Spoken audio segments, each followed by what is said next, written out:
भारत में सौंदर्य बहुत पहले से शुरू होता है। हमारे यहाँ वेद 4 खंडों में मिलता है। ऋग्वेद, सामवेद, यजुर्वेद और अथर्ववेद। इसमें अथर्ववेद कामना के सौंदर्य को दर्शाता है। वासना, डिजायर, इच्छाएं।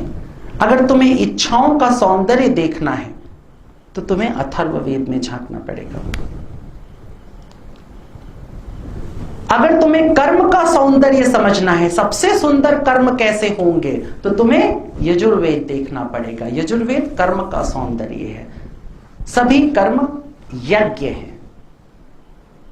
ध्यान देना, सभी कर्म यज्ञ हैं। अगर तुम प्रत्येक कार्य को यज्ञ की तरह करते हो, यज्ञ का एक बहुत सुंदर विधान है। कभी तुमने सुंदर यज्ञ यदि देखे हो तो आजकल तो यज्ञ बहुत तरह के होते हैं। आर्य समाजियों के आने के बाद तो यज्ञ का पूरा चेहरा ही बदल गया। घर में चूल्हे में ही लोग यज्ञ कर लिया करते हैं। लेकिन यज्ञ ऐसे नहीं है। यज्ञ के बड़े सिद्धांत है, बड़े नियम हैं।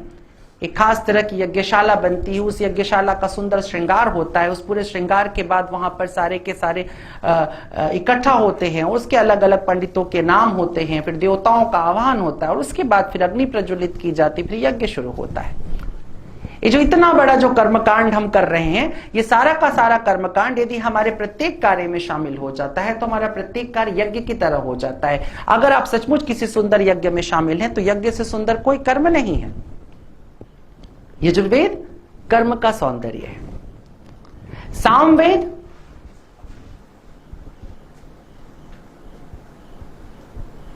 आप सामवेदी हैं। सामवेद में क्या है?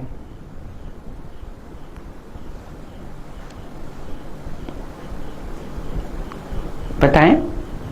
मंत्र है, ऋचाएं है। ऋचाएं तो हैं। क्या ऋचाएं हैं? संगीत।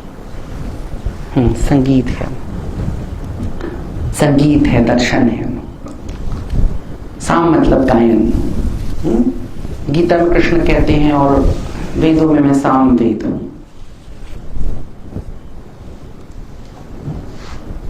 क्या कहते हैं? साम वेद हूं मैं, वेद हूं। साम हृदय का सौंदर्य है। यजुर कर्म का, अथर्व इच्छाओं और कामनाओं का, साम हृदय का। संगीत कहां बजता है? हृदय में बजता है। दिल धड़कता रहता है, वो हमारा पहला संगीत है। और बहुत बैलेंस होना चाहिए। वो जरा सी धड़कन बदल गई तो क्या होता है, फिर आपको हॉस्पिटल याद आता है। उसके बीट्स को हमेशा मेंटेन रहना होता है। वहीं से संगीत शुरू होती है। कोई भी संगीतज्ञ तब तक संगीतज्ञ नहीं हो सकता जब तक उसके यहां से नहीं बजना शुरू हो, है ना।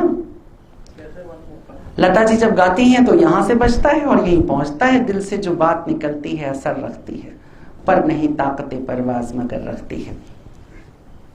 साम हृदय है और हृदय का सौंदर्य है। और ऋग्वेद ये पूरा अस्तित्व है और पूरे अस्तित्व का सौंदर्य है। हमारे यहां सौंदर्य पूरे अस्तित्व में व्याप्त देखा गया है। भारत ने पूरे संसार को सुंदर देखा और इसलिए हमने गोबर से भी गणेश बनाया। आमतौर पे बहुत सारे मुस्लिम बंधु आपको कहते हुए मिल जाएंगे, खासतौर पे सोशल मीडिया पर, ये लोग पेशाब पीने वाले और गोबर खाने वाले लोग ये हमें बताएंगे धर्म के बारे में।